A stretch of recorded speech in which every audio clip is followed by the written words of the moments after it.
Bonjour à tous. Aujourd'hui, je voudrais vous présenter la résolution d'équations, mais de façon imagée.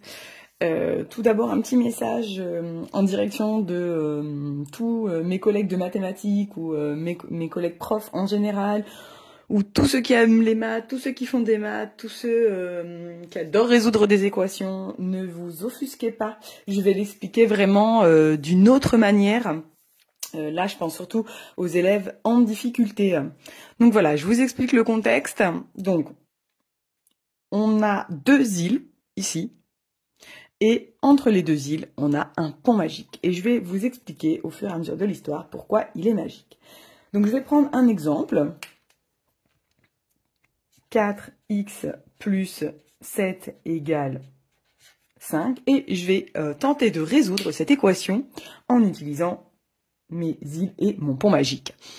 Alors, déjà, il faut commencer par repérer qui est sur l'île de gauche, qui est sur l'île de droite et le pont magique. Donc, j'ai l'île de gauche, l'île de droite, et entre les deux, j'ai le pont magique.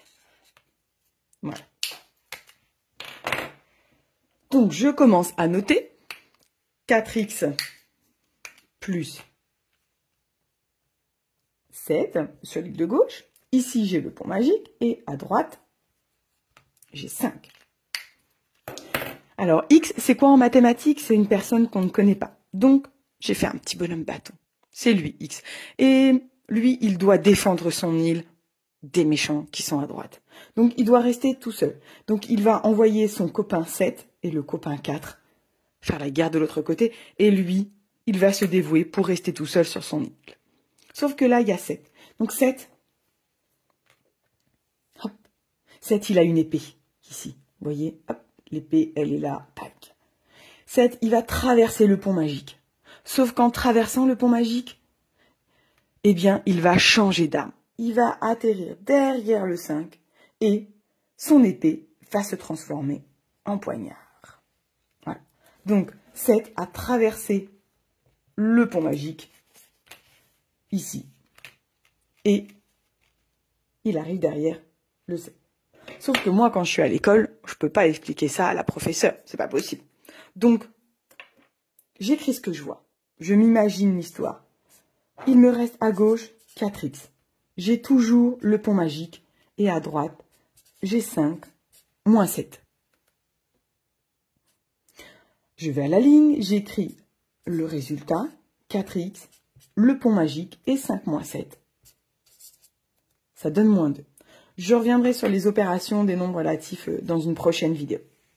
Donc, j'efface et sur l'île de gauche, il me reste donc moins 2. X, il n'est pas tout seul. Il a encore le 4 devant lui. Donc, je rappelle qu'entre le 4 et le X, c'est un symbole multiplié. On pourrait se dire ici que X, il a une petite arme. Donc, 4 fois, hop, il va lui aussi traverser le pont magique pour aller se mettre derrière le moins 2. Et on pourrait imaginer, par exemple, que 4 fois, c'est une arme avec une pierre qui est tenue hop, par une ficelle en forme de fouet. Donc le 4 traverse le pont magique. Comme le pont est magique, bien évidemment, son âme va également se transformer et elle va devenir un divisé par 4. Donc je dois effacer le 4 fois de l'autre côté. Et là, il me reste bien X. Quand je suis un élève et que je suis à l'école, j'écris quoi? Ce que je vois. X, le pont magique, et moins 2 divisé par 4. Il ne me reste plus qu'à trouver le résultat.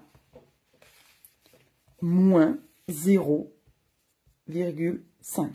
X égale moins 0,5. Et voilà, j'ai résolu une équation en utilisant la méthode des îles. Je vais vous résoudre une deuxième équation. Voilà, nous allons faire un deuxième exemple. J'ai effacé un deuxième exemple pour résoudre une équation en utilisant l'île magique. Donc on y va sur déjà, je repère mes deux îles. On y va. Mon île à gauche, mon île à droite et le pont magique. Voilà, ça, c'est le pont magique.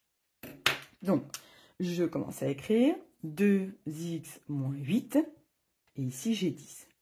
Je rappelle que mon petit personnage X doit défendre son île. Et il doit rester tout seul. Et donc, que fait-il? Il envoie moins 8 sur l'île de droite. Moins 8 traverse le pont magique. Et en traversant le pont magique, le moins 8 devient plus 8. Donc, je l'efface à gauche et il arrive derrière. Et moi, quand je suis à l'école, j'écris quoi? 2x. J'écris ce que je vois. 2x. Mon pont magique égale 10 plus 8. Je dois bien évidemment faire le calcul. 2x égale 18. Je peux donc noter le résultat sur l'île de droite. 18. Ah, mais x, il est toujours pas tout seul. Il doit rester tout seul. Il a 2x. Donc, entre 2 et x, c'est un multiplié. Donc, le 2 fois va également traverser le pont magique pour se mettre derrière le 18. Et il va devenir divisé par 2. Donc, il a traversé le pont magique. Il ne reste donc plus que x tout seul. Et donc, j'écris ce que je vois sur ma copie x. Le pont magique égale 18 divisé par 2. Il ne me reste plus qu'à faire le calcul. 18 divisé par 2 égale 9. Je peux donc effacer le calcul et marquer le résultat. Et je viens de résoudre une deuxième équation. Voilà, j'ai résolu deux équations en utilisant les îles et le pont magique. N'hésitez pas à vous entraîner, ou à entraîner votre enfant. J'ai une plastifieuse à la maison, donc j'ai juste dessiné sur une feuille blanche et j'ai plastifié la feuille. Ça permet ainsi de s'entraîner encore et en effaçant. N'hésitez vraiment pas à revenir vers moi si votre enfant éprouve des difficultés. Je pourrais réexpliquer, vous réexpliquer également. On peut se prévoir une petite visio, un petit appel. Voilà, n'hésitez pas et je vous dis à bientôt.